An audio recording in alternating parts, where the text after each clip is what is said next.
Recording in progress.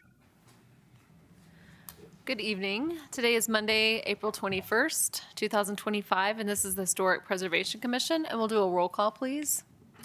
Commissioner Burkamp. Here. Commissioner Wilt. Here. Commissioner Whidden. Here. Commissioner Berg. Here. Commissioner Keller. Here. Commissioner Anderson. Here. Chair Haley. Here. Thank you. We have our agenda this evening, and just checking if we have any changes or additions. And if not, we can make a motion to approve. I make the motion to approve. I'll second. All those in favor? Aye. Aye. And any public comments that are not on our agenda today? I see none, and we don't have anyone online. All right. And then we have our first public hearing, which is going to be 1016 Main Street, which is for a demolition review, and we'll have a report from staff.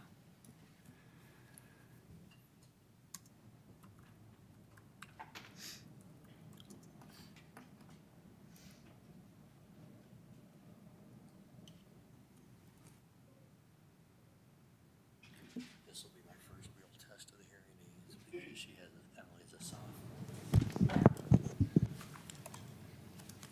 Good evening, Commissioners. This is Emily Klein-Gibson, Planner 2 with the staff presentation. This is a demolition review application request to demolish the existing building and detached garage located at 1016 Main Street. This property is located in the middle of the block between Short Street to the north and South Street to the south. As a reminder, the purpose of demolition review applications is to prevent loss of buildings that may have historic and architectural significance and are reviewed against the 4 criteria in Section 1536-200, which includes the eligibility of the building for designation as a landmark, the relationship of the building as a potential contributing structure to a potential historic district, the reasonable condition of the building, and the reasonable projected cost of restoration or repairs. This slide provides photos of 1016 Main Street over time. The left 2 photos show historic images of the house from the early 1900s and 1950s, and the right 2 images are present-day photos. The property exhibits a Queen Anne architectural style, which is typically represented by steeply pitched roofs, large porches, and bay windows. The house was likely constructed from a Sears and Roebuck do-it-yourself home building kit, which was available from 1908 to 1948.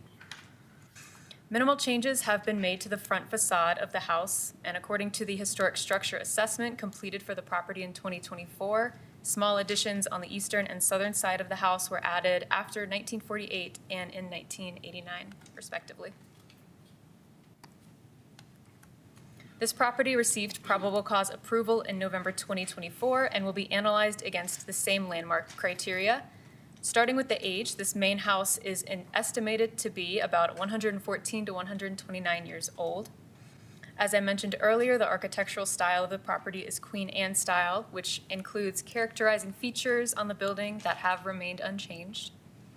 For social significance, the property was used as a rental home for many years by the Ashe family, and later ownership included the Petrelli family, who were of Italian descent and lived in the home.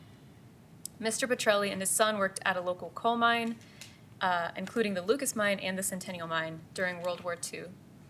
And as for the physical integrity, the building has had minimal exterior changes aside from the 2 minor additions and has not moved from its original location. Staff analyzed the proposal against the demolition review criteria and found that the age and architectural significance are the strongest factors to meet the landmarking criteria.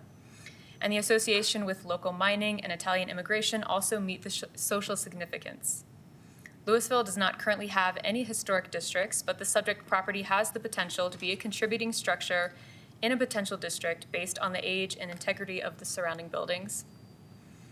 The HSA outlines the reasonable condition of the building and notes that the building structure is adequate for continued use. And finally, since preservation or restoration work is not proposed with this demolition application, a cost estimate is not readily available. Louisville has conducted several historic building surveys in the past, and the 2 most recent were completed by Paleo West in 2018 and 2023. 1016 Main Street was not listed as a priority property for local landmark designation, nor was it featured in the 100 architectural inventories surveyed. This property was registered with the National Register of Historic Places in 1986, which was around the same time 11 other properties in Louisville were registered. And 1016 Main includes one of 7 residential properties in Louisville that are listed on the National Register. With all of this, staff recommends placing a full stay of 180 days on the demolition request for 1016 Main Street.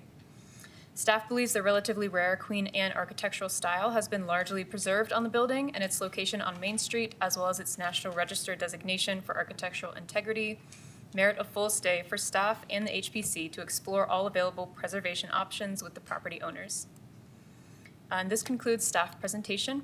I'm available for any questions, and the applicant is also present and has a presentation. Thank you. Thank you. Any questions for staff? Thank you. Thank you. And if the applicant wants to come up and just state your name and place of residence, city of residence, or work.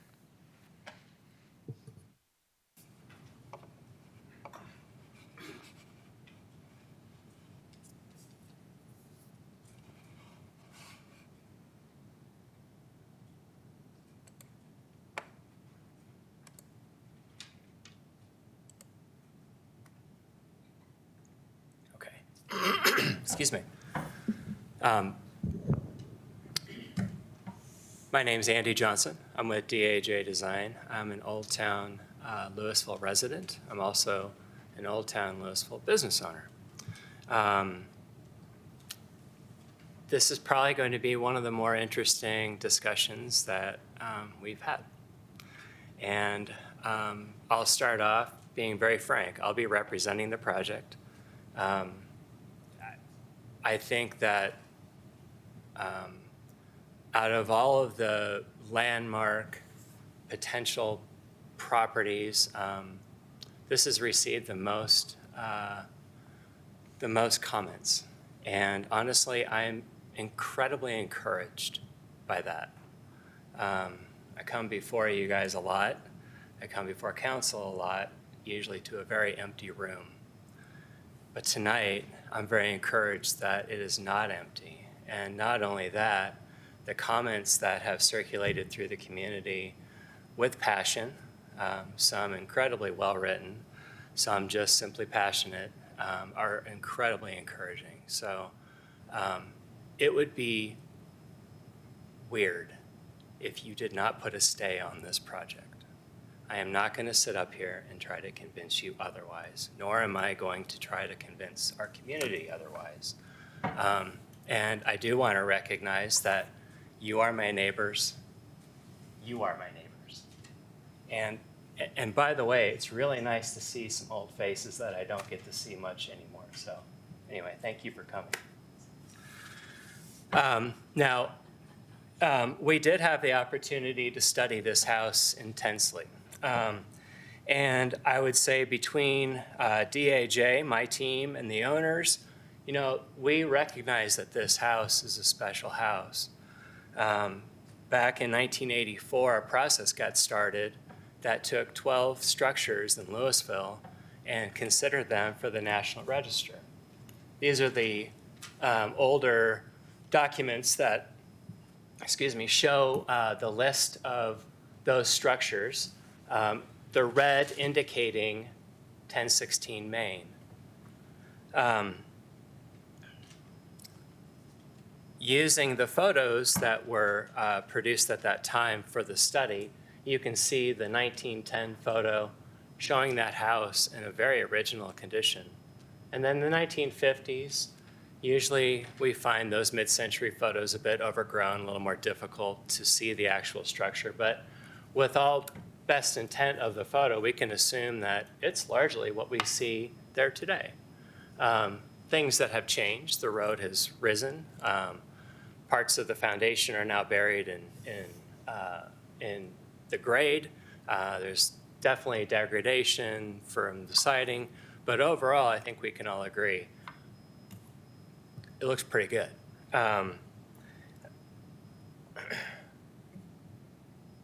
I think it's important to understand the context by which we have these discussions. So Louisville's Historic Preservation Program, really the genesis, as I understand it, was in 2006.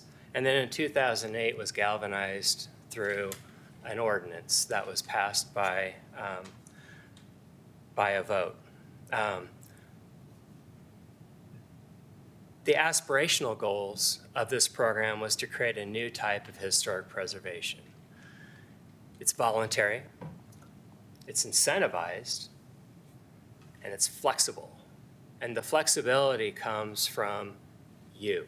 It comes from our commission being able to judge what, from a local standpoint, is important to us, our historic built environment, and what are our values. And what this program became is the nation's first local sales tax dedicated historic preservation program. And as far as I know, it is the only one in the nation that is like this. And we've had, the pioneers were the architects that were here long before I ever came. The Eric Hartrumps, the Peter Stewarts, who were really the shepherds of this program. And then all of the commissioners that have served on this commission have really created something special. Significant milestones, obviously 2008 was the big date. 2015, the Historic Preservation Master Plan. I wonder how many of our community know about this master plan document. It is amazing, and it tells such a great history of Louisville. If you read the documentation produced for those National Register buildings, you will learn so much about Louisville that I guarantee you could hardly get in an oral conversation, even with some of the old timers. It is really stunning.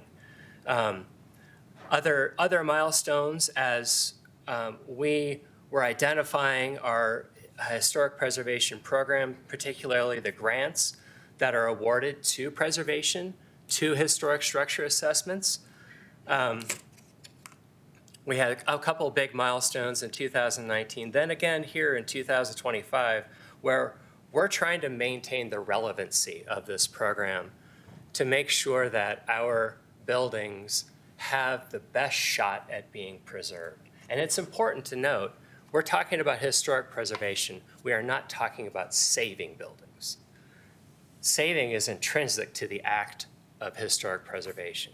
And our program does an incredibly great job at doing that. When you look at this very incomplete list, unfortunately, I could only find one from 2022. We have 58 structures listed on just this list alone. And I know for a fact that there's more because of all the ones that we have done. We have 4 more that we've worked on. Not only that, we've done 30 HSAs since 2019. We wouldn't do that without the program, without the funding and the grant opportunities that this program provides. That's special. That's really cool, and we're really proud to be a part of that. We are proud to be a part of the DNA of this program by having this kind of influence. And there are so many others potentially in this room who have also had a huge thumbprint in making all this happen. The map looks like this. I did have to fill in one property that is landmarked, but overall, the gray properties there, those are our historic buildings. Those are the ones that we have called out as being special. Now, taking a step back just a bit, you're probably wondering where this is. So because this program is a part of my practice that I never anticipated. When I moved here 25 years ago, I never anticipated being a historic preservation professional. I thought I was going to be Howard Rourke designing modern buildings. And, and here I am crossing these worlds constantly. I moved into this house. This is a photo from 1942. And it's a house that I've raised my family. It's a house that really largely, I have unchanged, and I've loved it. I've loved every bit of it. It's a great example of the turned down hip pre-World War II homes that were constructed all over Louisville, one of which I'm able to be working on that is a landmark structure. What's special about this home is not necessarily the structure itself, but I got to wake up in the morning, especially on Sundays, and have a conversation with my neighbor, Joe Kalachi, as he would say, "Gotta have you over for spaghetti, Andy. Come on over." I never went over for spaghetti, not once, but I loved every moment of that, and I loved watching him drive literally a quarter block around the corner to go to St. Louis Church, right across the alley. One of my best memories. Everybody in my neighborhood was 95. I got to, live in Grandpa and Grandma Kasinga's home. I got to get to know all of my neighbors in the area. And those are things that are mine. Those are my stories. And having been here since '03, I get to have a little mileage with some of that and really enjoy it every time I get to come to the neighborhood and still see some of the old neighbors. But regardless of how long I've been in Louisville, I have no more right to call my neighbor's home that much more special than mine. I have no more right to have a voice in what's important to our DNA. We all do. We all have that importance. And age, mileage, duration has no bearing on that, that impact that we all get to have. So historic structures in our community, the bottom line is it's still someone's house. I love a lot of these homes in our neighborhood, but they are someone else's home. They are not my home. I get to enjoy them, and I'm grateful that they're there. And I'm grateful that we have a program that incentivizes us to preserve them, to keep them in our history. But it's important to also know that these old homes, the ones that are 60, 80, 100, 120, they're deeply flawed structures, and they are very difficult to upkeep. And the ones that have been upkept, hats off to those owners, because it is a real labor of love. And we've gone into so many homes in this neighborhood and have seen all sorts of things that would horrify most of our structural engineers. However, we've had this opportunity to be able to work on some, and it is truly a labor of love to bring them back to life. The lifespan of wood frame structures, we say 50 years. Most of these have lasted a lot longer. Most of these shouldn't be lasting any longer without the help that we are able to put into them. And then there's the topic of National Register buildings. Now, you can read this just as well as I can, and I'm not going to do that. I would like you to look at it carefully, though. There's sort of a gold standard of historic preservation and what we consider kind of the tip of the iceberg, or the tip of preservation, and that's a nationally registered structure. Now, there's a level above that, but we don't have those structures in Louisville. But it seems like a really big deal, and it is. In 1984, we had 12 structures that we wanted to honor with this designation because we did not have a local program at that time. There actually are other buildings that were recognized that are not on that list, but the ones that made the National Register are on that list. Right now, there is no mandatory preservation for nationally registered buildings, and that's a really important thing. That's something I did not understand and got to know quite a bit more as I dove into the research around what do we do with this home if it is not wanting to be reused. So the National Register does not require an owner to maintain their property or preserve it in a specific way. feels ironic a little bit for that designation. However, it is a very important distinction. Now, getting back to this list of the 12 structures, you can see again, 1016 is highlighted. The ones that are designated on the local register are those 3 that are in the different colored boxes. What that means is that we have 25% of our nationally registered buildings on our local register.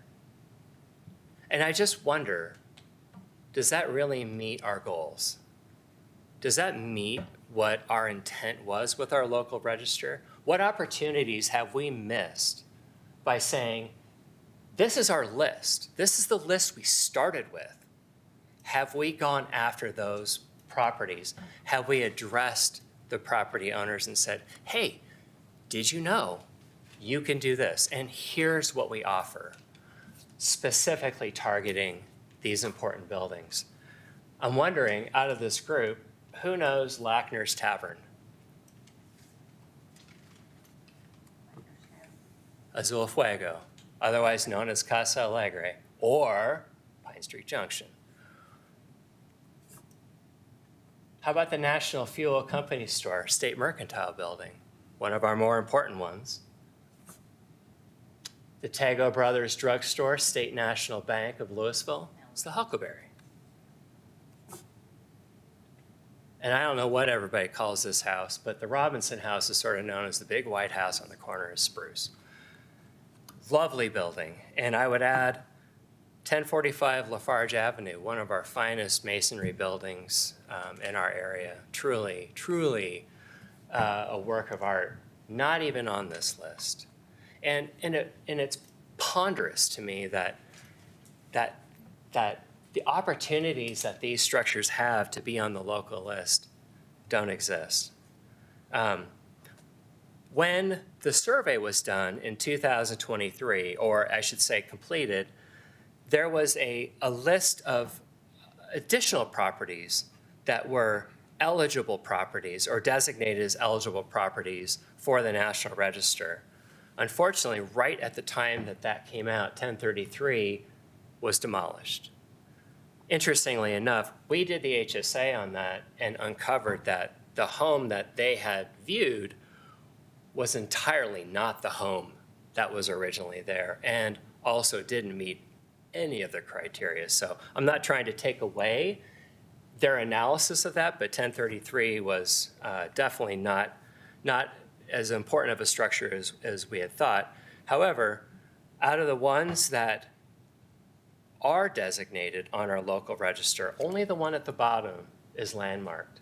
We are currently working on 1040 Lafarge and have plans for that to have a landmark status with a small addition and preservation efforts. But the rest of these are not designated on our local list. And I wonder, do the owners know what opportunities they have to improve their really special properties? The important thing to know is that local historic preservation programs are binding. It is important that our important structures become local landmarks. It is important that we are proactive about really promoting the program and talking to these owners directly and talking about what a special program we have. It is not mandatory. It is not Boulder. It is not Denver. It is Louisville. And that's what's really great about what we have going. Switching gears a little bit, it's a pretty well-known fact that a lot of our homes in Old Town were not built there. They were moved from the mines. They were moved from Erie. We had a house that we studied that was moved from Littleton, Lafayette, all over. And that's how they did it way back when, which is cool. You know, you have to look good when you move a house, and you have to look good when you're operating a diesel tractor like that. But these homes were shuffled, like the deck got shuffled all the time. And so back in 2021, we made an effort to move a structure from 1201 Lincoln all the way to 833 Lafarge, created a COVID Day parade, which was amazing, and ended up preserving this structure in a new location and created a very affordable housing product for the family that lived there and created some passive income with the preserved home that was right next to them. I bring this up because when it was discovered that 1016 was not going to be reused, DAJ on our own time took the effort to try to find a way for 1016 to continue to live on. And we're really happy to say that we have a letter of intent to be able to take this home, move it to another Old Town Louisville property, and let it have its new life. This will be something that we'll probably talk about in the next couple months as these plans formulate. But we are very happy that we can create another great Louisville story for this home. Ideally, preservation wants the structure to be in its original location. However, keeping that home within our urban fabric is a very close plan B in my book, and particularly for whomever is going to be the new homeowner and the lucky homeowner for that structure. I feel like this forum is weird, that I have my back to the folks that are probably going to have the most to say about this. I think that we could have a much better discussion if we're all gathered around, but this is our format. So with that, thank you. Thank you for letting me take up some oxygen in the room. I'm very happy to answer any questions, and especially if questions do come up during public forum. If you leave the public forum open, I'd be happy to come back up and talk about anything. Thank you very much. Any questions for the applicant? Andy, are the homeowners here today to speak about it, or are you speaking for? I'm representing the project, but yes, the homeowners are here. I have a couple questions. The property is listed as TWSS Main Street. Is this a development company or homeowners? What is No, it? it's private owners. It's private. Right. What are the intentions for that property, that home that you're calling a home that can be moved and someone would be lucky to have this home and it can be preserved? What is the end goal with buying that property about 2 years ago, it looks like, and now saying, let's demolish it? And I want to say too, like, we're really just talking about the property. Like, we're not talking about like intent of the property, if that makes sense. I just want to make sure we don't get too carried away in the understand. future. Yeah. Okay, so just making sure. Gotcha. Yeah, you're good. Skip that question. I'm still new.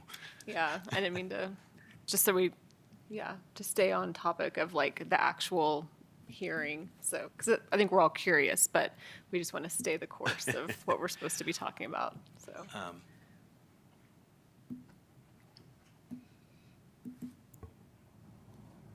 The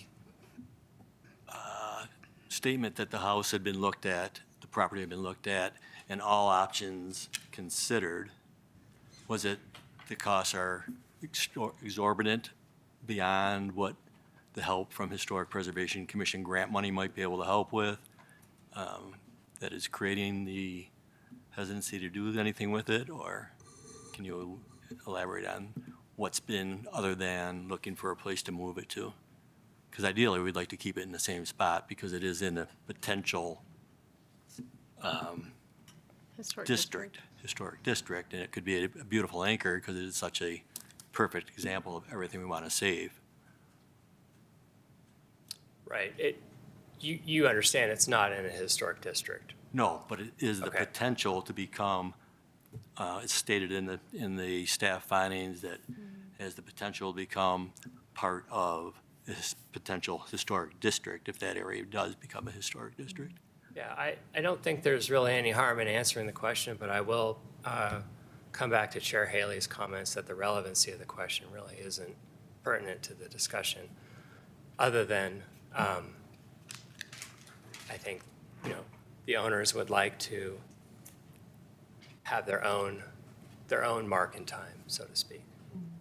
So their own home.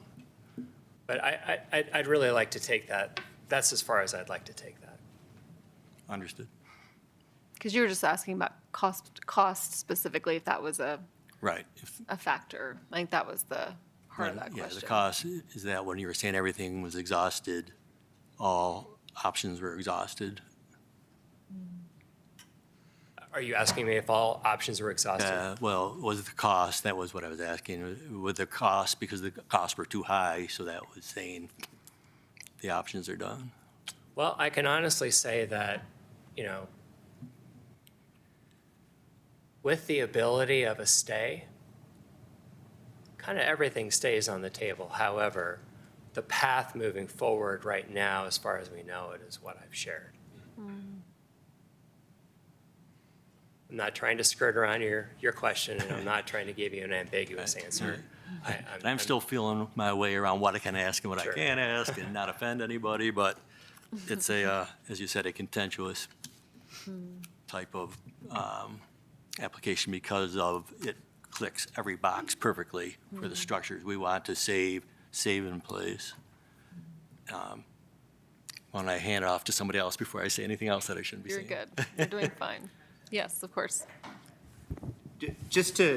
So of all of our criteria, there is a criteria about reasonable project cost weighing into your decision. So I just wanted to make sure that Right. that's a question valid related to the question. criteria. Most of the time, we don't have real data on the actual cost. So I just didn't want, anybody to feel like that was an inappropriate question. Right. Cost prohibitive is totally a fair question. So, yeah. But I'm super excited to hear that if nothing else works, that you might have a new home for it. So can I follow up, Andy, and ask, have you done any design studies, or is it clearly black and white that they don't want to proceed with even exploring an option? No, actually, Marty, the original intent was to do a preservation project with an addition to the building itself, and for a very long time, that was the intent of the project. And I think as projects sometimes go, they tend to get a little bigger than what, maybe an existing structure can handle. And honestly, this is going to sound very insensitive, so I apologize.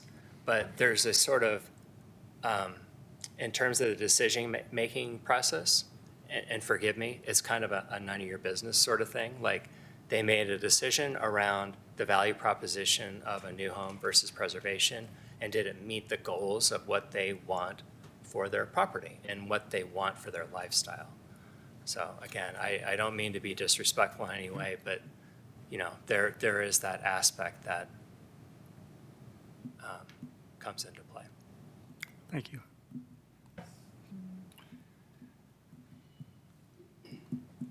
Any other questions for the applicant? Two questions. One, how long have you been working on different plans for this one, if I might ask? Sure. So we started the HSA process last summer, completed it in the fall, and have been in constant dialogue around design ever since, probably fall time. Is there a location earmarked if it was to be moved?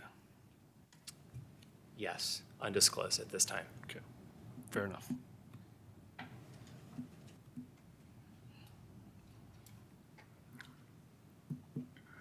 All right. I think, anyone else? All right, thank you. And we'll open it up for public comment. One thing we were wondering too, we had public comment come in, and usually they're like posted, but do we need to show those or anything, or just because they're in the packet, so everyone can just access that Yeah, online? the addendum to the Okay. packet. Yep. You don't need to post that. Okay. It's available online. Okay, perfect.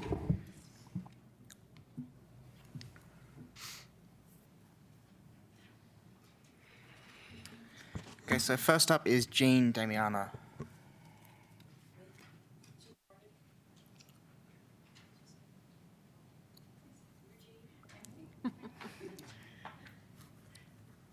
And for anyone giving public comment, just state your name and city of residence, just for the public record.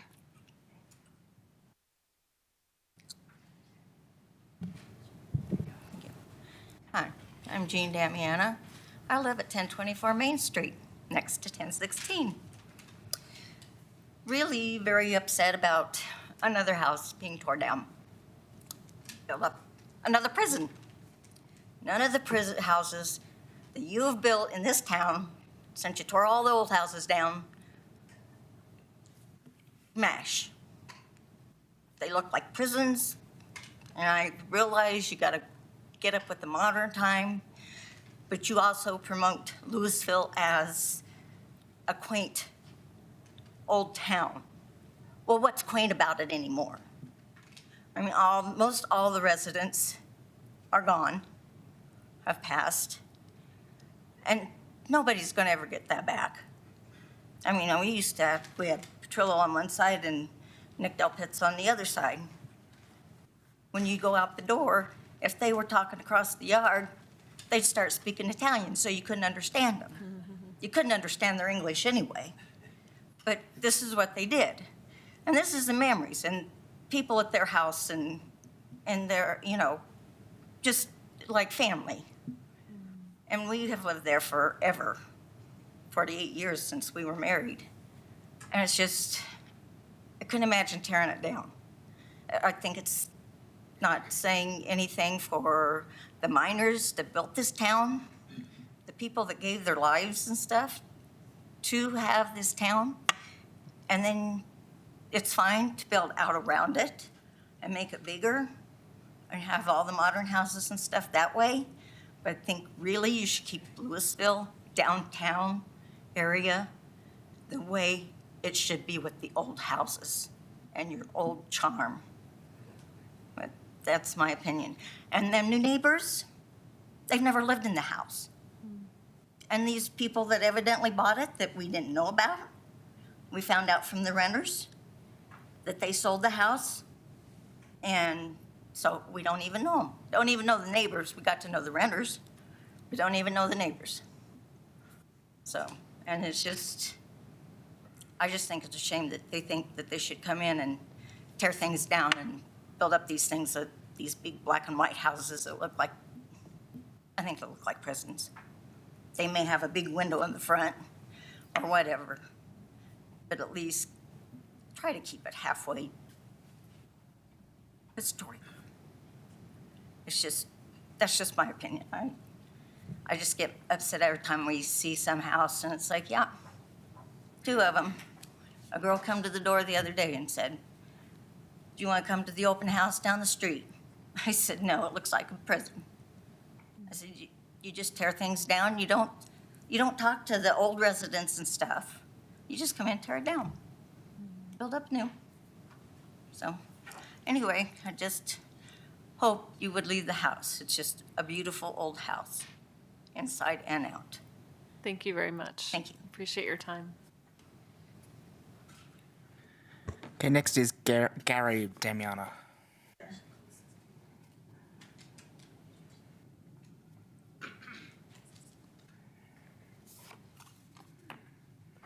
My name is Gary Damiana, and I reside at 1024 Main Street, Louisville. And there is, in a 2-block radius, there is 4 houses that were torn down and rebuilt, new ones. And the one up by the fire hall, that was just built new. And I've lived in that house that I live in now. It's right next door to 1016 that they want to tear down. I've lived in that house for over 50 years. And I did almost $250,000 worth of renovations, and I did not tear it down. And I thought that with being on the registry, you couldn't tear down the house. I don't know if they can or not, but I would say that they can't because they're on the registry. And I've myself have a lot of history in this town. My grandfather owned the house that I'm living in now, and he was a miner, and he trained the mules to go in the mines. And that's history right there. That'll never go by the wayside, hopefully. And that's, Memory Square Park, that used to be a public school before it was a park. Then they tore that down and built the pool and Memory Square Park.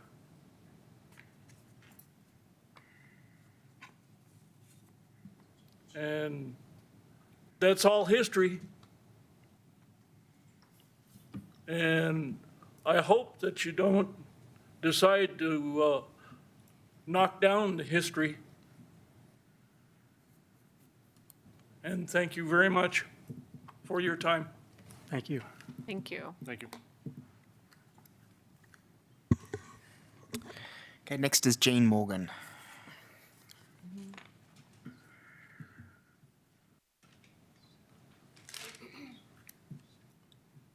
Hello, my name is Jean Morgan. I live at 1131 Spruce Street over in Miners Field neighborhood on the other side of the railroad tracks.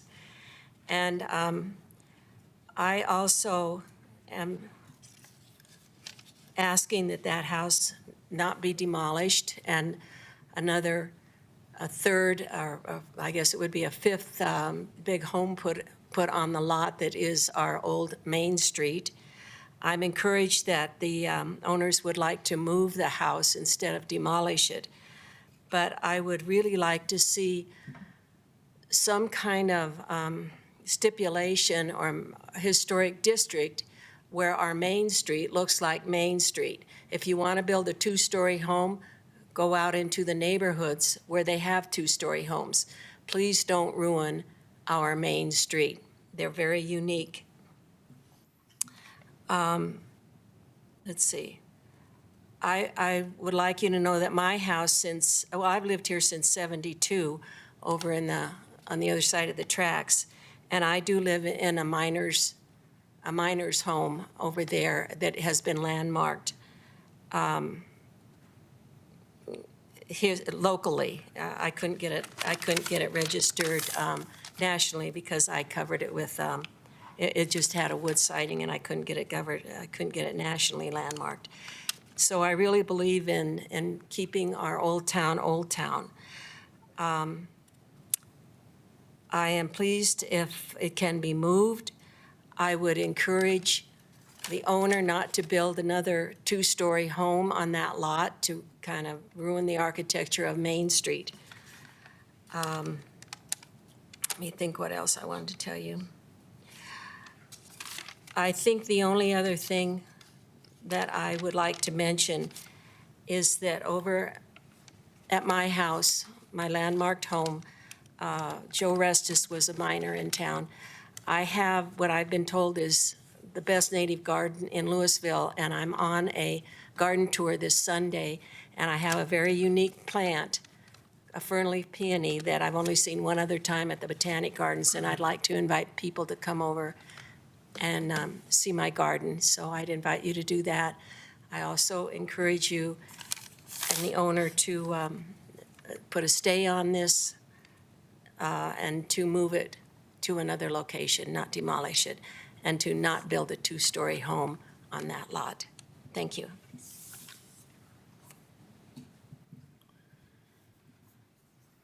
And next is Tom Rafferty.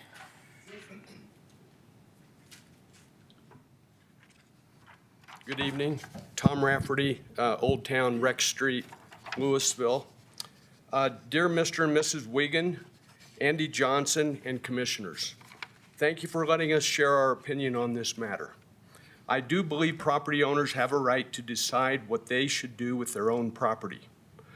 I know you know all that which I am about to opine on. I am not smarter than you, and I do understand people have hopes and dreams that they should be able to realize. Hurdles can be vexing. Please, after you consider your own priorities, will you please fully consider how your place affects the fabric of this historic neighborhood and thereby the people and the whole town? My fifth grade son and I once stayed over spring break in historic Williamsburg, Virginia. They said the little second floor tavern apartment where we stayed was once rented by Thomas Jefferson. We were enthralled. That was back in the 1700s, 300 years ago, and the place is still available for lodging. Such is a living history, a perpetual contribution to the charm and culture of that old town. This historic and charming 1016 Main Street property is the same, with all of its history and prudent preservation in its place, and not moved somewhere else like a Monopoly game. The history in the report is very interesting. The architectural and structural assessments are evidence of homeowners who have prudently cared for modern updates and maintenance over its lifetime. The report indicates there is 2,150 square feet above grade with an additional 1,225 square feet available with historic certification. If you add a full basement north to south property lines all the way back to the alley, you could probably add 4,000 square feet to the existing 1,000 square foot basement. This would total up to approximately 8,375 square feet to modernize for your current and future needs. Design affects us psychologically. It can positively or negatively influence our emotions, our moods, and even our behavior.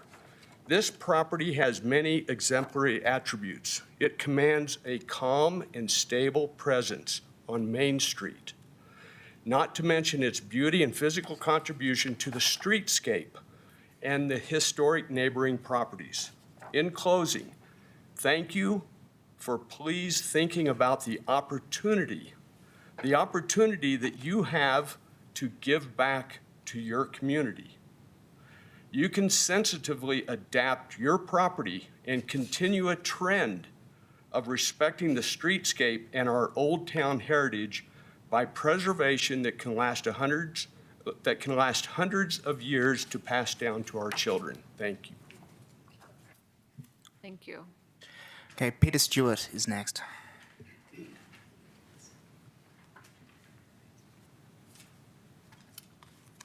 Good evening, Peter Stewart, 1132 Jefferson Avenue. So I live 3 blocks away from this property. I'm a local architect, and part of my practice is historic preservation. And I was a former commissioner.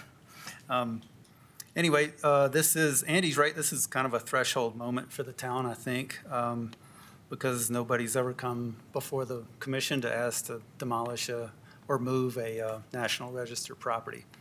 And so I think it does deserve a lot more discussion from here on out about how we target the properties that we care about and what we're going to do to preserve those.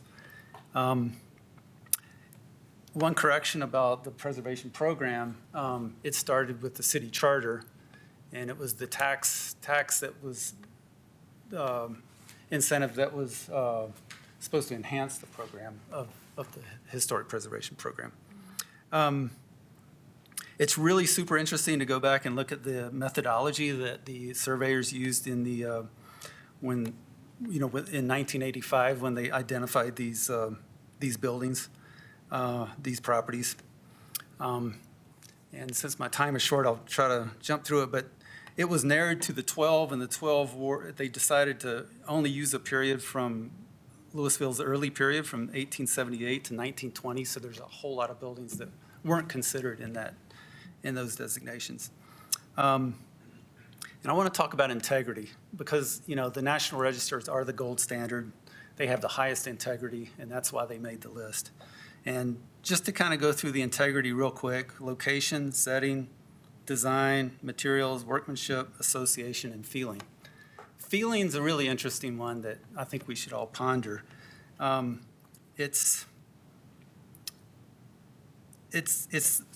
is the property's ability to convey its historic character. In other words, it's a sense of place rooted in our local community and identity. So then when you move a building, you lose that. And you also lose more than half of the 7 aspects of integrity that are, location, setting, material, feeling. So I won't go on. I could talk forever about these things. So I guess in conclusion, I think there needs to be more discussion about our program as a whole. And then I would encourage the 180-day stay just to explore other options and opportunities that may arise. Thank you.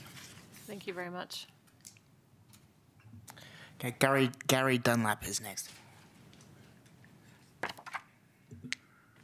Hi, I'm Gary Dunlap. I live at 741 Lincoln Avenue. I'm the owner of a historically preserved house, and it was recently landmarked. In reading the structural assessment for this house on Main Street, GFE Structural Engineering was brought in, and their conclusion was, they said, in our professional opinion, the building structure is adequate for its continued safe use. It is performed adequately to this point. As one of the prior speakers pointed out, this is a really deep lot. It's 150 feet. It's a lot to work with. I would encourage using imagination to look at ways to build the property you want, but to save the historic part of the house. My own house had a lot more structural challenges than this one did, for sure. And it's easy to say, well, let's put in a 21st century concrete foundation, and then we won't have anything to worry about forever. Well, that's great, that's ideal, but there are a lot of other ways that things can be made to work by a structural engineer, and I would encourage that to be done in this case. I appreciate what Andy's done in the past to create some miracles and preservation around the town, and it looks like we need a miracle. Thank you. Thank you. Is that all of them? Do you want to ask if there's anyone online? Oh, is there anyone online that would like to make a public comment? Are there people online? Do they have their hands raised? There's nobody. There's 14 people. Okay. That's fine. I don't know if I can see them, so that's why I forgot. But yeah, if anyone online wants to make a public comment, you can raise your hand. I don't remember the other way to do it, but. Okay. Thank you. And again, there were also public comments that were attached in the addendum for tonight's meeting as well in the agenda, so. All right, so we will bring it back for discussion with the commission.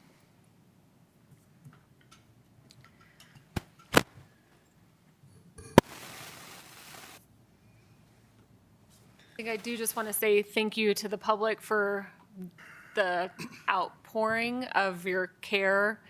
And regardless of what happens, I just hope that you keep this momentum for other properties, help us identify some of these properties that we need to landmark, talk to neighbors, landmark your homes. So just thank you for being here tonight, because that means a lot to our community and Louisville as a whole. So I just want to thank you before we keep going. So. I'll start. I'm a local architect as well and fully appreciate everyone's comments. Completely understand the property owner's side and their wish to create their own home. At the same time, being pretty passionate about preservation, I see the other side as well, and that's why I'm up here with my fellow boardman. I actually met with the property owners last fall, talked to them about the project, had the opportunity to visit the site, go in the house, look at things, and it's in remarkable shape considering its age. I mean, it's very well preserved. Every owner that's had it has done a great job with it. I just hate being up here discussing it, to be honest. As a very last resort, I appreciate the idea of moving it, but as a last resort, I would really like to see further design studies just to see what can be done. As mentioned, it is a deep lot. The square footage that was mentioned, I believe, includes the detached structures as well. But I think I can confidently say that everyone up here would agree that it would fall under extraordinary circumstances, and it would have the ability to be approved for significant grant funding. We've approved it for other projects that were less substantial, I guess. We've raised homes, put new foundations under them. I just think we need to do everything we can to try and preserve this house.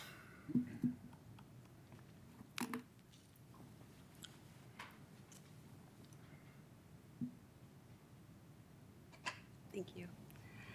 So I also, once again, thank everybody who wrote in and who attended tonight. I think one of the big takeaways is, public knowledge that the homes here that are on the registry aren't always immune to demolition, and continuing to work with those homeowners and do outreach.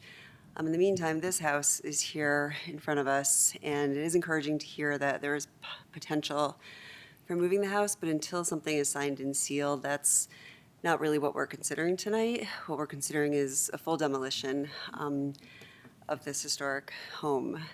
One of the arguments that I'm most sensitive to is the sense of place.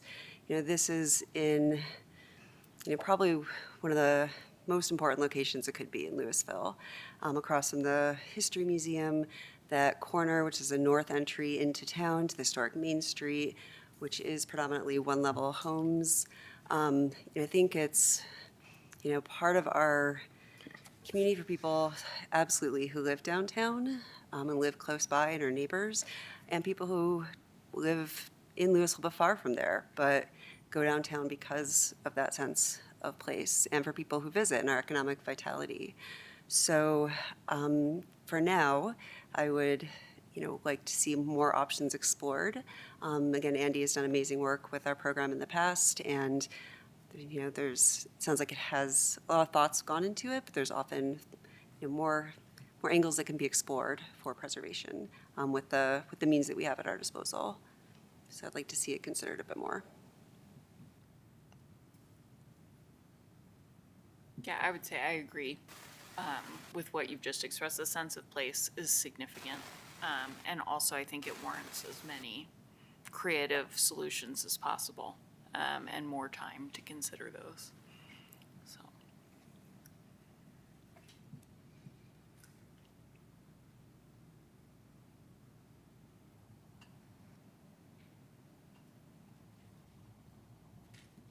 Yeah, I think the toughest thing for this one, one of the tough things for this one anyways, is just the location and the proximity to downtown, being on the main drag, and the fabric gets a little tighter and woven a little tighter in that area for sure in people's minds.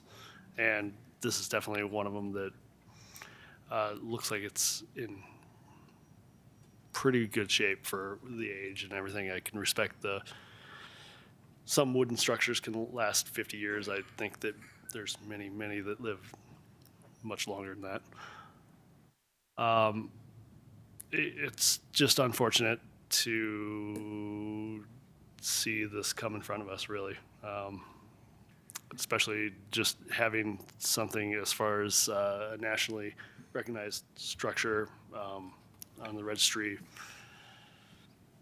Having that plaque on the front of the building from the time it was purchased or anything else doesn't make it any easier.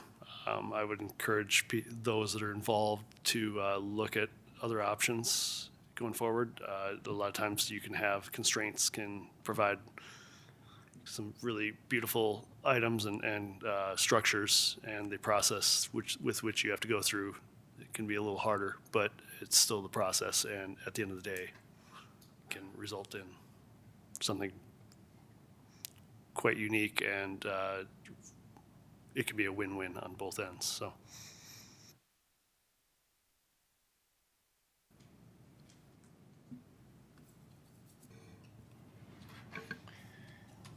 So I think it's pretty clear that this property meets all of our criteria. It meets the age, the social significance. It has great architectural integrity. It hasn't been changed much at all. And then also the context of being on Main Street in a prominent location, all those things. So, I mean, I would be in full favor of a 180-day stay. I think the community always has a chance of changing minds. We've seen that happen with other properties. And so I think just that's what the 180-day stay is for that time of creativity and teamwork and hope of maybe something else being figured out. So that would be my recommendation, is that we do the full 180-day stay.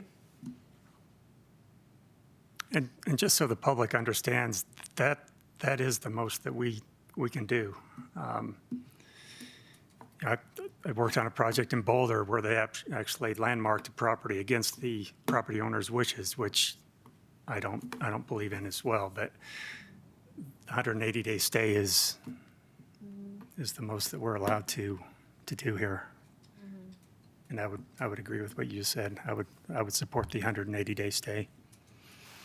And I think we would all agree that we don't want the national level landmarking our homes and then us not having control over that. So I think, and maybe not everyone would agree with that, but I think that's the freedom of having your home on the national registry and still being able to potentially tear it down at some point, as it's your property, and at the national level they're not controlling that. So I think when we look at all the perspective, it's easy to understand, but when it comes down to a specific home that we all care about or know intricately, like, it's hard to take that emotion out of it. So that's just that difference in a national landmark or national registry versus a local. The local has the most power. And so that's why when we locally landmark our homes, it's binding, and we can prevent demolition in the future on those homes. So.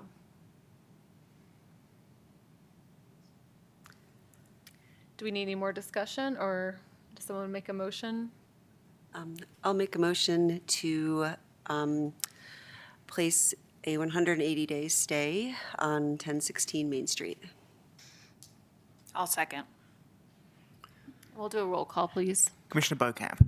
Yes. Commissioner Wills. Yes. Commissioner Whidden. Yes. Commissioner Berg. Yes. Commissioner Keller. Yes. Commissioner Anderson. Yes. Chair Haley. Yes.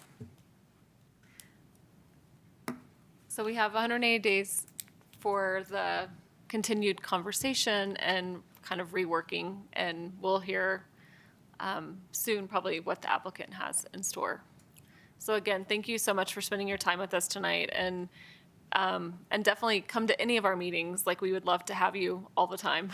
So yeah, thank you. Thank you.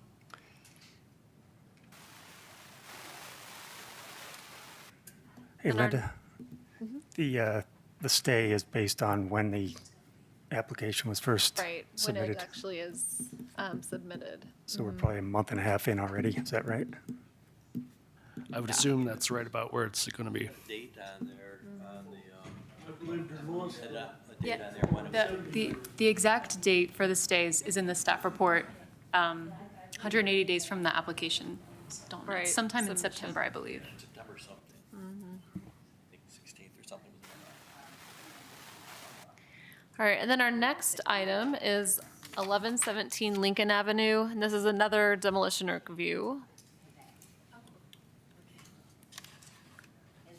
And we'll have a presentation from staff. Okay. Good evening, Commissioners. Emily Klein Gibson, Planner 2, with the staff presentation. This is a demolition review application request for the property at 1117 Lincoln Avenue. This property is located on the western side of Lincoln between Caledonia Street to the north and Short Street to the south. This slide provides both historic and present-day photos of 1117 Lincoln Avenue. As you can see, minor changes have been made to the historic part of the house, aside from the porch roof, but a garage and two-story addition alter the massing of the home.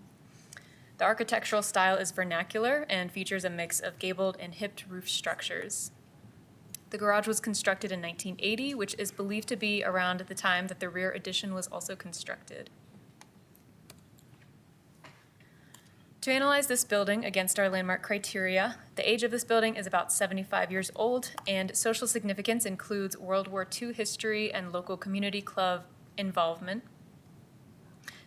Physical integrity of the historic portion of the home has been maintained. However, staff could not identify an architectural style of significance for the building, and the garage and two-story addition alter that architectural integrity. Staff analyzed the proposal against all demolition review criteria and found that the age and social significance of the property does not constitute a strong enough cause for landmark eligibility. The subject property is also not located in a geographically significant area that could make it a contributing structure in a historic district, since many of the buildings surrounding 1117 Lincoln were either constructed in a different time period or are new build homes. No documentation is readily available regarding the condition of the building. However, the applicant has provided some photos in attachment 5. And since restoration work is not planned for this property, a cost estimate for repairs is not readily available. And as I mentioned, attachment 5 of the staff report has some photos provided by the applicant. These are just a few examples of some foundational cracks in the basement floor and second-story ceiling. The subject property was not featured in any capacity in the 2018 Paleo West Stories and Places Residential Historic Context Report, nor was it featured as one of the 100 Architectural Inventories of Louisville report that was completed by Paleo West in 2023. So with all of this, staff recommends release of the demolition review request with no stay placed. Staff believes releasing the demolition request is appropriate because although the architectural integrity of the historic portion of the structure remains intact, there is no known significant architectural style for the building, and that 1980s additions of the garage and two-story in the rear significantly alter the massing of the building. The applicant has also been informed about preservation options and is proposing to pursue a different plan that does not include restoration, rehabilitation, or preservation. In addition, staff does not find that the social significance alone merit a stay of demolition when weighed against all of these other criteria. And this concludes staff presentation. I'm available for any questions. The applicant is also present and available for questions. Thank you.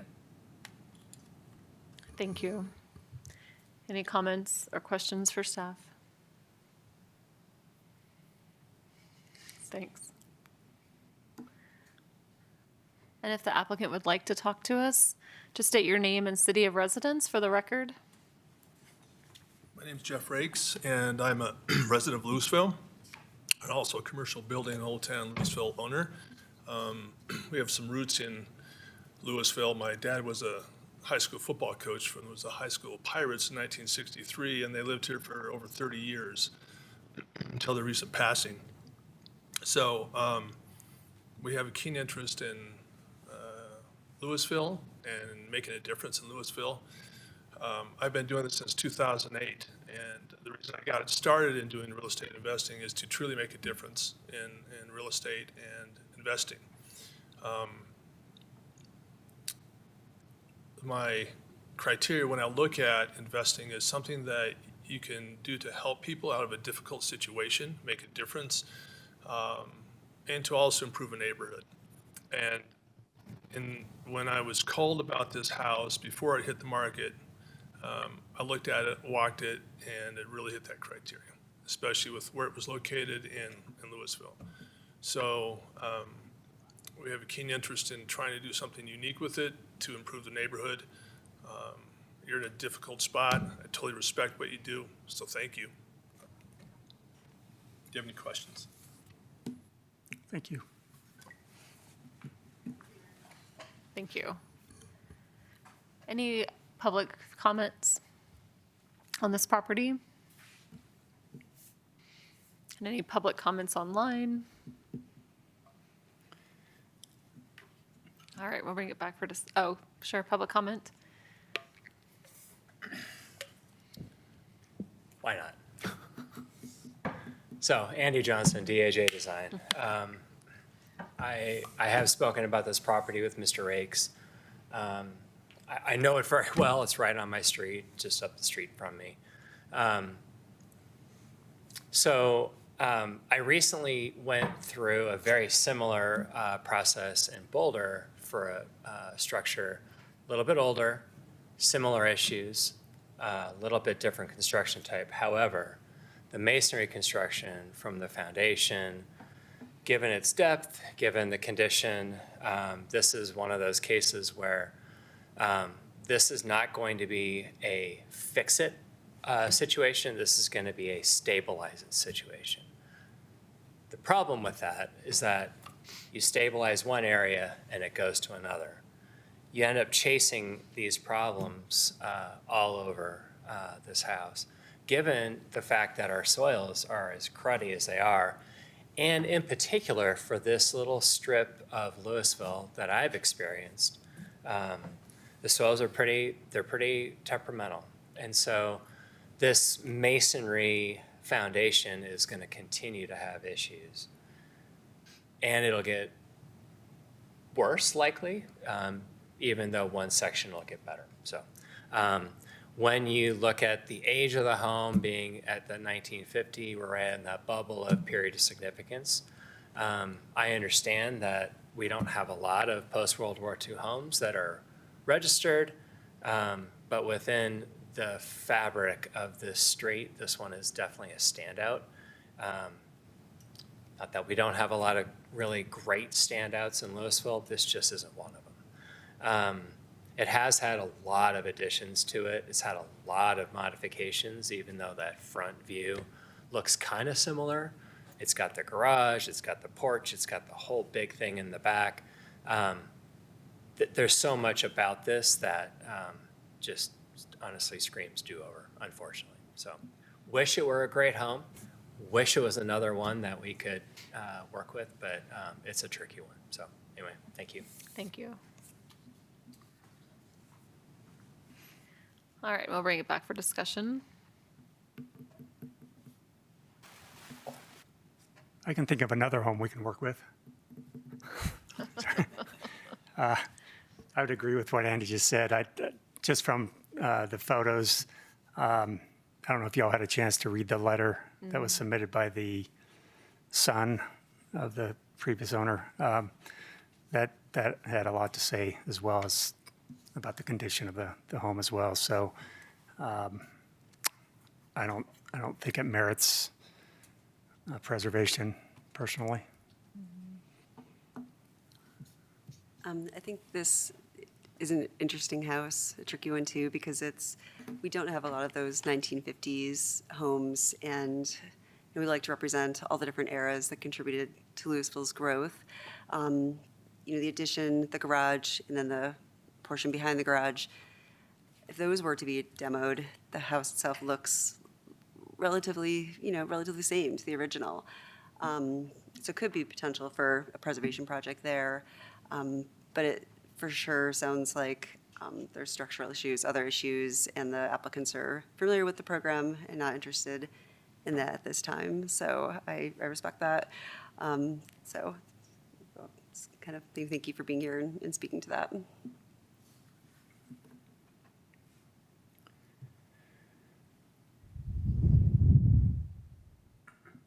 Yeah, I look at this one and it's interesting from the time frame that it came from.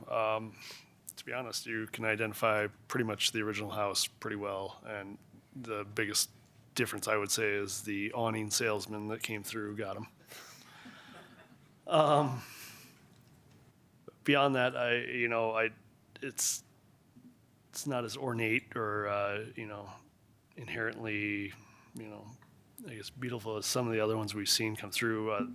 The structure itself, I can respect a little bit just for the time frame that's from. I can say the additions are quite overwhelming on this one. As far as what they've done since then, I think the age of this one, some of the write-up as far as the condition of the house, some of the images you've seen, and I would say, again, on this one, the proximity weighs, I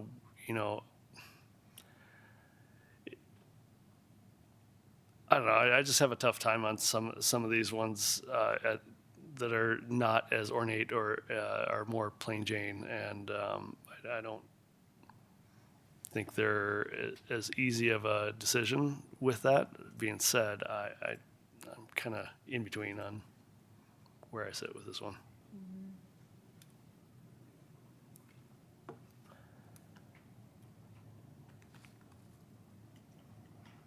This is a tricky one for me.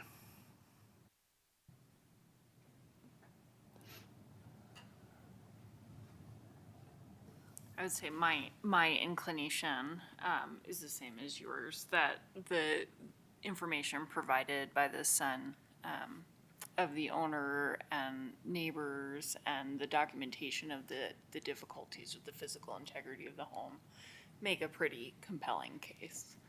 I think it's the daughter. Is it Wendy Stone is the daughter? We had, I think, the daughter, and I think the addendum had the son Okay. write-ins. We have both, yeah. Okay. But that's even more support.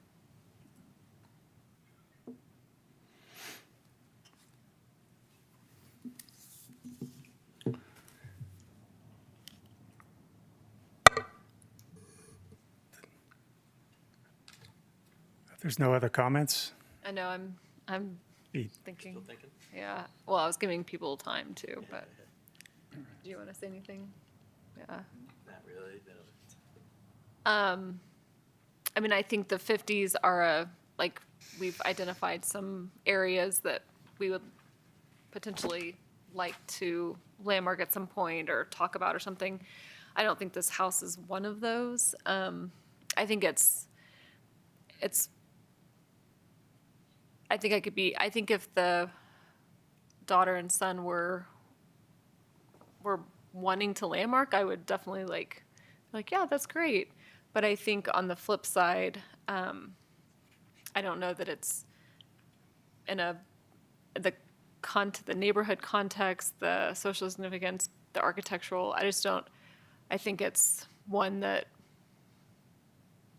doesn't, I don't feel the need to put a stay on or make them wait any longer if they've already kind of made their decision. So this is a different kind of property for me. So yeah, so I'd be in favor of releasing it. I think it will change obviously the landscape of that street and that as we just lose more of those houses. But, it sounds like it's not in good condition and the family has made mention of that. So, and that's not necessarily a reason we could definitely do stuff for it. But I just think this is probably not a case for landmarking or a stay for this one. I could agree as far as, probably not having as many layers and then having other arguments and documentation of other elements that just aren't working out for it, probably being the way to lean there. But, again, with saying that, usually you see the original structure's been chopped up some way, shape, or form. This one really hadn't been. Right. Besides just added on. not having the upkeep throughout the years is what it sounds like, versus the one we saw previously tonight that had a lot of upkeep done with it. So I could agree with that.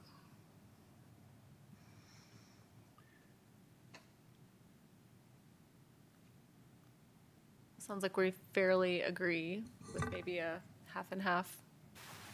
So if someone wants to make a motion. I'll go ahead and make a motion to release the demolition for 1117 Lincoln Avenue. I'll second. And we'll do a roll call, please. Commissioner Beaucamp. Yes. Commissioner Wilt. Yes. Commissioner Whidden. Yes. Commissioner Berg. Yes. Commissioner Keller. Yes. Commissioner Anderson. Yes. Chair Haley. Yes. All right. And just finally to the applicant, just please know that it sounds like you are familiar with the program and live in Louisville, have family ties to Louisville, the architect. If you wanted to revisit what could be possible for preservation towards the existing structure, again, there are funds that could help with shoring things up and restoring that. And then still, I think we didn't talk about the size of the lot, but it looks like a pretty decently sized lot, and other things could potentially happen there that could be economically viable too. So feel free to still work with the program if you're interested. That's a good point. Thanks. All right, that was the end of our public hearings. Our next item is a discussion and direction for our 2025 work plan with staff. Okay, good evening. I'll be presenting tonight's discussion direction.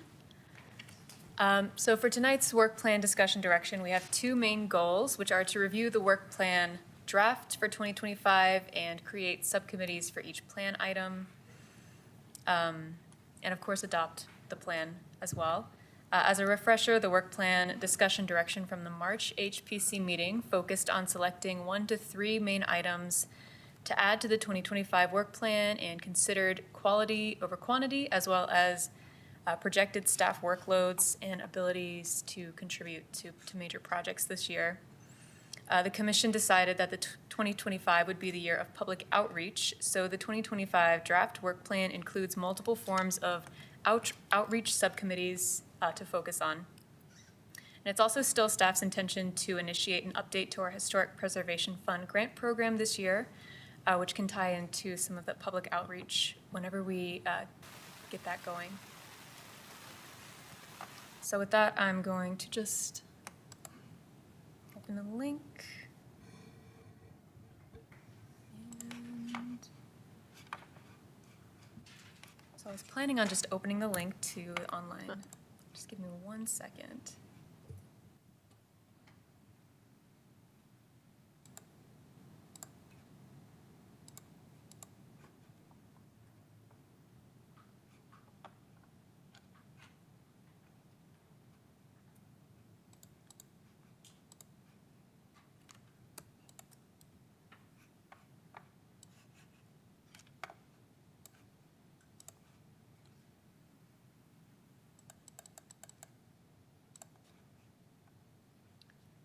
So on the screen here is the draft work plan. The top, we have just a standard annual item. There's really one item this year. It's the landmark plaque ceremony that'll be held next month, May 14th. We would just need one HPC volunteer to help with the setup, mainly in May, and just make sure that event goes smoothly. Next would be the priority. So this next block here is our priority work plan items. Again, there's really only one main item for this, and that's our grant program update. That will be staff-led, will be brought to the full commission for review periodically throughout the year. And we're thinking closer towards the mid-end of this year for that. And the rest of the items on this work plan are our commissioner-initiated items. This is where the subcommittees can be selected. And there's really just one main item, which is public outreach, and then as well as 4 subcategories of public outreach to consider creating subcommittees for, as well as suggested timelines for each of these. Each public outreach item can be modified, changed, or more outreach items can be added if you feel something's missing. And that's the end of the staff presentation. That's great, thank you. Did we find somebody to make plaques finally? Oh, that's a good question. We did, yes, Okay. and they should be here by the plaque ceremony. Nice. Great. Are they gonna redo the one also? Yes, that one is also en Nice. route. That's good. Did we have one upside down or something? Whose was that? Was it Gary's? Yeah, it was like misspelled or Okay. something. I can't remember. All right. Yeah. So, Gotcha. yeah.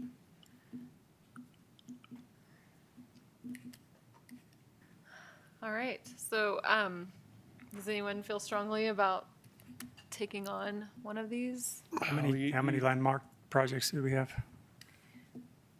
Over 50. I'm No, for the ceremony. For the for this ceremony. year. Yeah, ambitious. It's a long walk. Long walk. There's I'm three landmark properties for the Okay. ceremony. Yeah, that's, I guess that we can start there.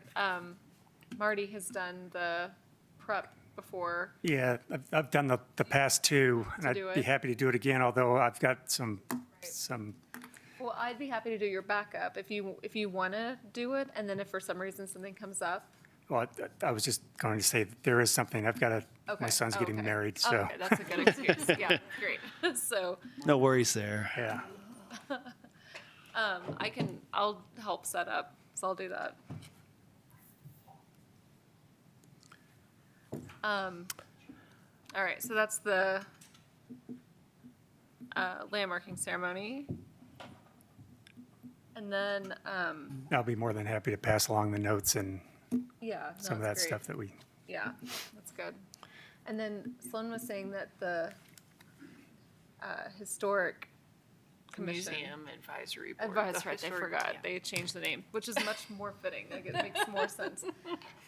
But do you want to speak to that Yeah, as far as? so I serve as liaison to the Historical Museum Advisory Board, so I go to their meetings on our behalf and then just exchange information back and forth. And the biggest thing that came up at their last meeting was a lot of curiosity about our landmark ceremony. And it seemed like there might be some interest in some of the members of that board attending and Okay. sort of understanding more about what we do. Okay. So. So just making sure they're in the loop. Yeah, and I was able to share with them the date and the properties that were being landmarked Awesome. this time. All So, 50 of them? yeah, all 50. Okay, so we'll make sure we send some kind of communication to them. The History Advisory Board? The Historical Museum Advisory Board. You can just send information to GG for dissemination. Okay, that's good. Acronym making over there, are we? All right. I was to say, looking through the 4 other things there for public outreach, I think is great. I think these are great goals for us this year. I would be interested maybe in identifying the in-person events for the historic preservation to set up, our commission here to set up a booth. I attended a couple times, something at the Historical Museum, and I can't remember what it was. I believe it was in May, Rob, maybe you know. Friday, was it first It was during the Friday? day, no. Oh, that's right. It wasn't a Friday, it was during the day, like on a Saturday. And often they had somebody, like the Historical Museum was having an event, and we had a booth set up. People were there for the Historical Museum. So I don't think we did that last year, though, so that's something maybe I could talk to the museum about getting going. Yeah. But I think we haven't had a booth at the farmer's market for a while and other things. That's something I'd be interested in working on. Yeah, And I'll staff some booths, because I don't mind doing that. I'll just mention too, the chamber reached out today and they're looking for city booths for Summerfest on June 7th, which is when they do dining on Main, and there's a whole bunch of things going on Main Street that weekend. So we already have one if we can find some volunteers for June 7th, where I think the city's going to put out several booths and try to activate the front of City Hall. Okay, and if people are okay with me doing this, Rob, I can reach out to the chamber and start working on that? Yeah. So that you don't have to do that? Yeah, I think as much, there's probably as much as you all are willing to volunteer. We could probably really extend that as far as farmers markets. They're usually, sometimes they're full, but we can usually get a spot. We've gotten a spot in the past at the farmers markets as well.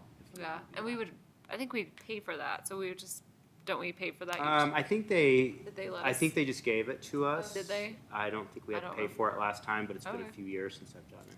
Yeah. And I don't know if I'm guessing this would, let's see. Yeah, I did it. The realtor or some kind of neighborhood outreach. I don't know if we want to, that seems like a lot to lump into that in-person committee. To the, in-person events, you mean? Yeah. But that's another thing that keeps coming up as far as like having some kind of educational, like organized, more specific seminar type thing. Yeah. I think that might go more with the second to last of, if we were to get an updated brochure and flyer And kind of go from highlighting the there. program, then certainly we can have it at booth, certainly it's online. But there are people, as evidenced tonight, people with homes on the historic registry, realtors, again, we've seen, I think houses being sold and people being told like, you can do what you want with this house, and that's maybe not necessarily the case, which causes some frustration for homeowners. So I think, yeah, there would be some good targeted outreach. So we would lump the educational piece with the brochure, do you think?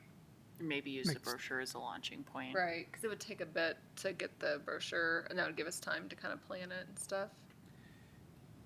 Just so you know, there's the Boulder Association of Realtors. I know right after we had updated our grants last time, we made a presentation. They have periodic educational events, and we were able to go do that. So I think helping with outreach, we can staff that, or if somebody from the commission really wanted to make a presentation, you certainly could.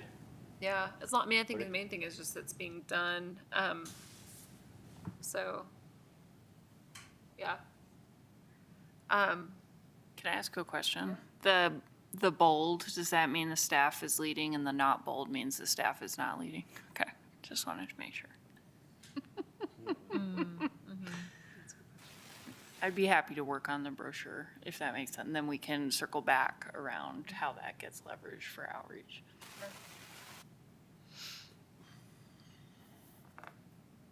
Obviously, you know which one I'll volunteer for. The first one, the map and mapping out structures. I think tonight emphasizes the need for getting something going as far as what our priorities and maybe how they can tie back into some of our other reports that we have too. So I've already done a couple block mapping exercise I provided Amelia before, but it's just, again, when she left, I think things derailed and disappeared. So, And I just want to provide, just a quick update on the online map as well. I think as of a couple days ago, it's no longer functioning. You click on the link and it's broken. Sad. That was so fast. Glad you checked that. That's We good to could, know. we could suggest a timeline to the work plan for that, if the commissioners want. And I guess too, like like the little blurbs and everything, those are all, like, obviously they were in that platform, so those are gone, but they're not saved anywhere in the, like, Louisville archive. Staff has copies of them, but they're Okay. not publicly published right now. That's fine, yeah. But we do I have just that. know, staff had worked with like the museum and like kind of editing them down to that. So it'd be nice not to have to recreate them, but so if they're somewhere, that's awesome. That's all I was checking. Okay. And then, So you'll do the walking, or the map. That's awesome. Yeah, the updating of the online map. Yeah. I'm just kind of wondering if we could add a little bit of layering to it as well. So, Yeah, and it should be, I mean, I'm sure there's a lot better ways we can do it now than when we first did it, so, yeah. And then the walking tour, my software was That seems like it kinda 4 goes different with the colors of mapping. Sharpie. Mapping. And walking I feel like the by walking tour foot, kind of blocks also and starting makes to do sense it. to So collaborate with the museum, maybe. It's Because gotta I know start they, sometime. don't they have some walking Yeah. tours Yeah. already? So- Right. Yeah. Yeah, and if, I think like the online map will be all, in my mind, all encompassing, sort of It's all gonna the be a landmark big project, properties yeah. and things like that. Whereas a walking tour might just hit some hot spots. You probably do like a Right. different one every year even, you know, Right. like with commercial, Right, right, agricultural, right. Or seasonal residential, or and just kind of like have Yeah. do a multiple different we can one. pull out. But you would, I think, want to work with the museum and get the bios on those properties. I just figured Yeah. it's And we're talking like a self-guided tour, right? a little Not easier like to see a- than up. Not one led by a commissioner. Probably, I guess we can figure it out. Yeah, might be helpful if one of us led or I think it would assisted. be nice. I Yeah. mean, and I'm sure there's probably other people that could be recruited to Yeah, participate in that. You know what I mean? That have interesting local knowledge to share. Yeah. It might be a community engagement opportunity. So, It'd be fun. Yeah. I So, can work on the walking tour too. you wanna do both the brochure and the walking tour? Cause it's museum too, which Yeah. makes, you can, There's a cause trend. that, you might be able to recruit. Makes sense, Yeah, you know? totally. No, that's a good connection. All right, so we have at least one person in each spot. Does anyone else wanna jump in on any of those topics? I'm willing to help out for the booths and In person? inversions, yeah. Okay. Yeah. That's great. Want somebody else to lead it since I'm so new. Yeah. I'll help out with the booths too. I think we can only have 2 people. That's the only thing. But those two. But they can plan it and you can take a turn in the booth. I think we'll probably be asking everybody Yeah, I if they're think we'll interested in the all- booth. We'll all work, yeah, we'll all work the booth, but they're gonna set up the booths, or not set up the booths, but like, organize. Okay. Is that okay? Yep. We'll set the events. Figure it out. Yeah. Thank you. Yeah. Is there anything else you wanna work on? Is the other options? Sounds interesting. That's fine. I'll be happy to help with the brochure if you need help. Okay.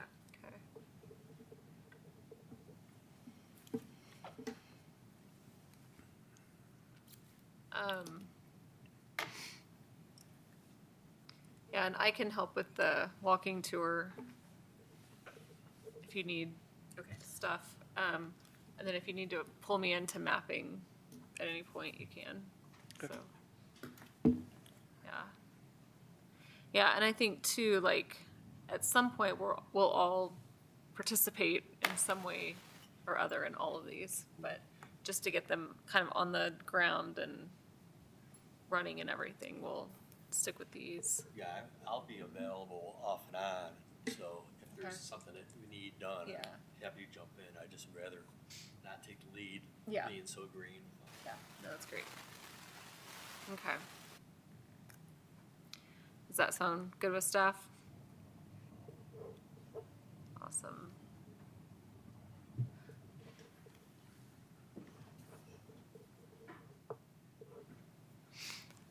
All right, and then,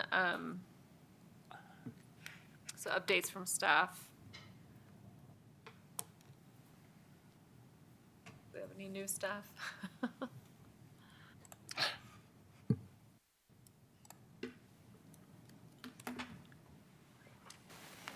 Not many updates from staff here. We have one demolition review application at 425 Grant Avenue that's being brought to a full hearing at the May meeting.